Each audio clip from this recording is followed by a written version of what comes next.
In the glittering world of exiled royalty, one princess seemed to have it all: beauty, wealth, and a legacy steeped in power. But behind the facade of glamour lay a tragic tale of loss, addiction, and a desperate search for identity. This is the story of Leila Pahlavi, the last princess of Iran, whose life was cut short at just 31 years old. In the opulent halls of a London hotel, a maid knocks on the door of room 312. It's June 10, 2001, and the occupant hasn't been seen for days. No response comes from within. As the door swings open, the maid's gasp echoes through the corridor. Lying still on the bed is a woman of haunting beauty, her dark hair framing a face that once graced magazine covers worldwide. This is Leila Pahlavi, the last princess of Iran, dead at just 31 years old. But how did a princess, born into one of the most powerful dynasties of the 20th century, meet such a tragic end? To understand Leila's story, we must journey back in time, to Iran that no longer exists, and to a family that once ruled an empire.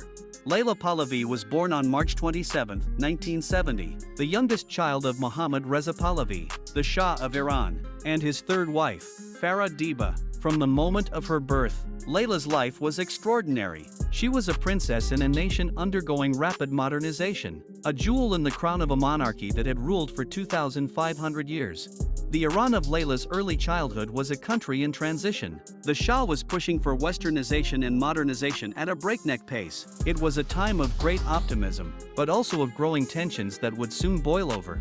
For young Leila, life in Tehran's Niavaran palace was a world apart from the average Iranian's experience. Private tutors, lavish parties, and trips abroad were the norm. But even in these gilded halls, storm clouds were gathering. As Leila approached her 9th birthday, the winds of revolution were howling through the streets of Tehran. The Shah's regime, once seemingly unshakable, was crumbling. For the Pahlavi family, their fairy tale was about to turn into a nightmare. On January 16, 1979, Leila boarded a plane with her family, leaving behind the only home she'd ever known. The Shah, the Shabanu, and their children flew into exile, never to return to Iran. For 9-year-old Leila, it was the beginning of a lifelong search for identity and belonging. In the years that followed, Leila would struggle to find her place in a world that had turned upside down. From a princess of a powerful nation, she became a refugee, albeit a wealthy one. The weight of her family's legacy, the Tram Tehran, 1970, a city pulsing with life, ambition, and the promise of a bright future. Into this world of optimism and change, Princess Leila Pahlavi was born. As the youngest child of the Shah and Shabanu Farah, Leila was born into a life of immense privilege and scrutiny. Her early years were a whirlwind of palatial luxury and public adoration. Princess Leila was a bright, curious child, always asking questions, always wanting to explore. But even then, there was a certain sadness in her eyes, as if she sensed the weight of the crown she'd been born under. Leila's childhood was far from ordinary. While other Iranian children played in the streets of Tehran, Leila's playground was the manicured gardens of Niavaran Palace. Her playmates were the children of diplomats and aristocrats, her toys the priceless artifacts of an ancient dynasty. From a young age, Leila was groomed for her role as a princess. Etiquette lessons, languages, and the intricacies of court protocol filled her days. But beneath the polished exterior, a sensitive child struggled to find her place. Leila always seemed apart, somehow, even as a child. She carried herself with a grace beyond her years, but there was a loneliness there, too, a desire to connect that never quite seemed fulfilled. As Leila grew, so did the tensions in Iranian society. The Shah's ambitious modernization programs, known as the White Revolution, were transforming the country at breakneck speed. But progress came at a cost. The gap between rich and poor widened. Traditional values clashed with Western influences, and in the bazaars and universities, whispers of discontent grew louder. By the mid-1970s, the whispers had become shouts. Opposition to the Shah's rule came from all quarters: Islamic fundamentalists, leftist intellectuals, and ordinary Iranians fed up with corruption and inequality. The Shah's regime was caught in a perfect storm. Economic issues, political repression, and cultural resentment all came to a head, and the royal family, including young Leila, were at the eye of this storm. As protests grew larger and more violent, the sheltered world of Princess Leila began to crumble. The palace walls could no longer keep out the reality of a nation in turmoil. In these final months before the revolution, we see a different Leila. no longer the carefree child, but a young girl beginning to understand the precariousness of her position. As 1978 drew to a close, the writing was on the wall. The Shah's regime was living on borrowed time. For Leila and her family, the only question remaining was when, not if, they would have to leave their homeland. On January 16, 1979, that day finally came. As revolutionaries stormed the gates of Tehran, the royal family boarded a plane bound for Egypt. Leila, not yet 9 years old, took one last look at the only home she'd ever known. With that flight, Leila's life as a princess of Iran came to an abrupt end. Ahead lay an uncertain future in exile, a lifetime of searching for identity, and the struggles that would ultimately lead to her untimely death. Out of exile, and the challenges of forging an identity in the shadow of history would shape the course of her tragically short life. Certainly. Let's continue with the next section, focusing on the Pahlavi family's life in exile and Leila's adolescent years. Exile is a journey without a destination. For the Pahlavi family, it began in Egypt, then Morocco, the Bahamas, and Mexico, each stop a temporary refuge, each move a reminder of their fall from grace. For Leila, now entering her teenage years, this nomadic existence took a heavy toll. The once vivacious child became increasingly withdrawn, struggling to adapt to a life without roots. Leila was an intelligent girl, but the constant moving made it hard for her to form lasting friendships or feel settled. She threw herself into her studies, perhaps as a way to create some stability in her life. In 1984, the family finally found a more permanent home in the United States. Leila, now 14, enrolled in a private school in Massachusetts. But fitting in proved challenging. How does one explain being an exiled princess to American teenagers? Leila was different, not in a bad way, but you could tell she'd been through things the rest of us couldn't imagine. She was kind, but always seemed a bit sad, a bit distant. As Leila navigated the complexities of American high school, her family faced their own challenges. The Shah, battling cancer, died in 1980. The loss of her father when Leila was just 10 years old would haunt her for the rest of her life. With the Shah's death, the already fragile family unit began to fracture. Leila's older siblings pursued their own paths, while her mother, the former Empress Farah, struggled to hold the family together. Leila adored her father. His death left a void in her life that she never really filled, and I think it made her question her place in the world even more. As Leila entered her late teens, the weight of her family's legacy and the trauma of exile began to manifest in troubling ways. The world had moved on, but for Leila, the past was ever present. The loss of her homeland, her identity as a princess, and her father all contributed to a growing sense of displacement and depression. Children who experience exile often struggle with issues of identity and belonging. For someone like Leila, born into such a high-profile family, these issues would have been magnified exponentially. In an attempt to find her place, Leila threw herself into her education. She enrolled at Brown University, studying psychology and social sciences. But even in the Ivy League, Leila struggled to shake off the shadows of her past. Her attempts to live a normal life were constantly undermined by her royal background and the political baggage that came with it. Leila was a dedicated student, always trying to understand human behavior. Looking back, I wonder if she was trying to make sense of her own experiences through her studies. As Leila entered her 20s, the cracks in her carefully constructed facade began to show. Reports of erratic behavior and substance abuse started to surface. The media, always hungry for stories about the exiled Iranian royals, painted a picture of a troubled princess unable to cope with the pressures of her unique situation. People saw the headlines, but they didn't see the real Leila. She was fighting battles every day with her identity, with her past, with her place in the world. It was a struggle that would define the rest of her short life. As the 20th century drew to a close, Leila Pahlavi stood at a crossroads. Behind her lay a childhood of privilege cut short by revolution and exile. Ahead, an uncertain future fraught with personal demons and the unrelenting weight of history. Certainly. Let's continue with the next section, focusing on Leila's adult life and her increasing personal struggles. As the new millennium approached, Leila Pahlavi found herself in London, a city that would become both her refuge and her prison.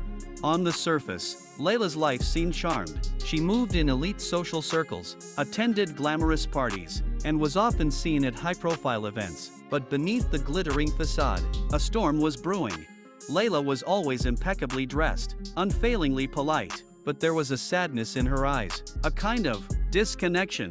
It was as if she was playing a role she didn't quite believe in. As Leila entered her late 20s, her struggles with mental health and substance abuse intensified. The weight of her family's legacy, coupled with her own sense of displacement, drove her to seek escape through increasingly destructive means.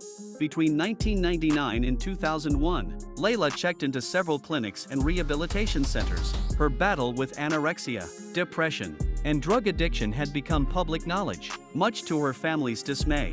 Ms. Pahlavi's case was complex. She was dealing with deep-seated trauma, identity issues, and the immense pressure of her family name. It was a perfect storm of psychological distress.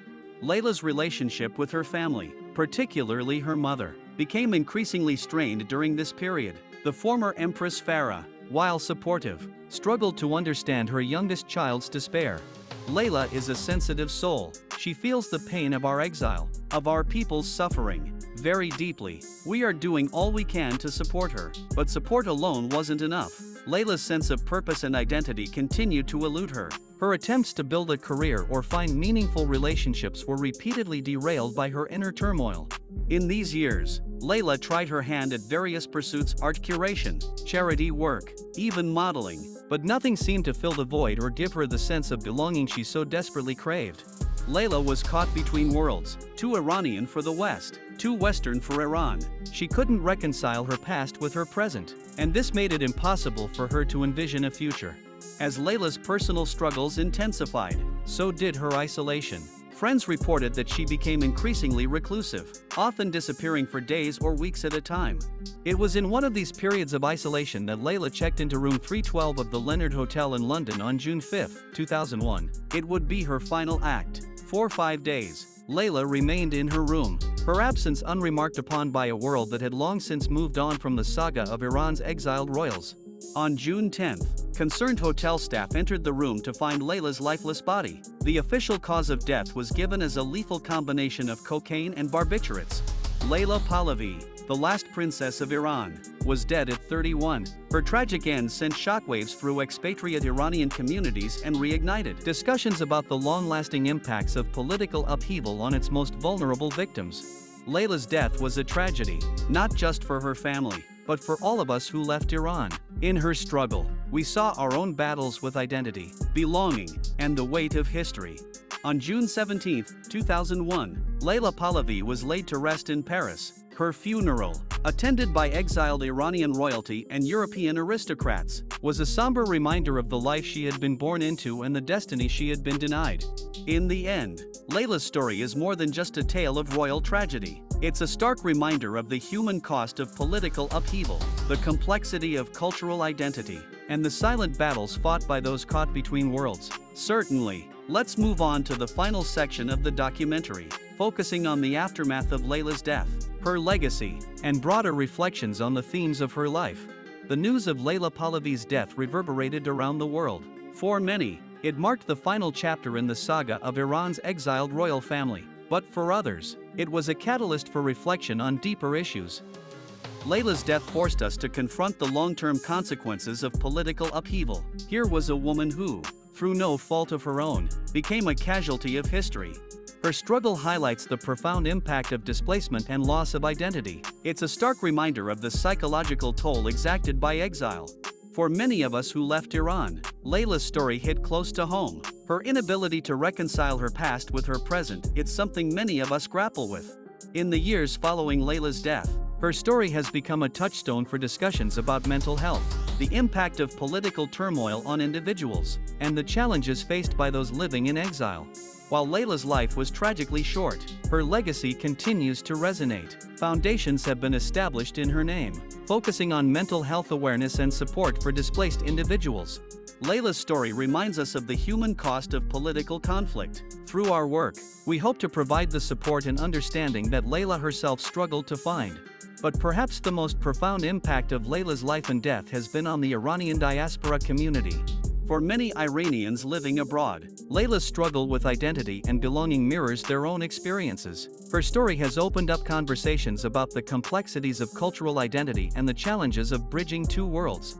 Learning about Leila made me reflect on my own journey. The pressure to honor your roots while trying to fit into a new culture, it's a balancing act many of us perform daily. In Iran itself, Leila's story remains largely unknown, suppressed by a regime still wary of anything associated with the former royal family. Yet, among those who remember, her tragic fate serves as a poignant reminder of the country's turbulent past. Today's Iran is a far cry from the country Leila left as a child, yet the echoes of the revolution that shaped her fate continue to resonate in Iranian society.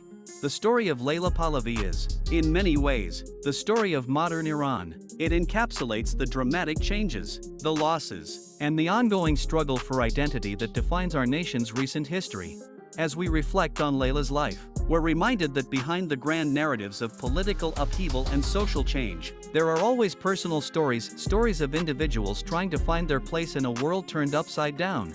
Leila Pahlavi's journey from a palace in Tehran to a lonely hotel room in London spanned just 31 years, but in that short time, her life touched on themes that resonate far beyond her personal tragedy.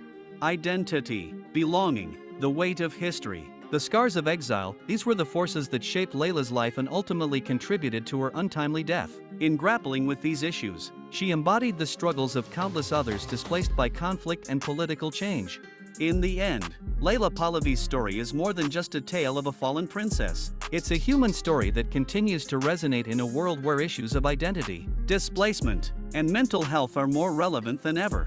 As we face an era of increasing global upheaval and mass displacement, the lessons of Leila's life take on new significance. Her struggle reminds us of the importance of compassion, understanding, and the need to create a world where everyone, regardless of their past, can find a place to belong. If Leila Pahlavi were alive today, what would she say to the millions of people around the world struggling with displacement and identity? Hit that subscribe button now and press on the video now popping on your screen. I am sure you will love it. Don't forget to leave a like on this video and see you there.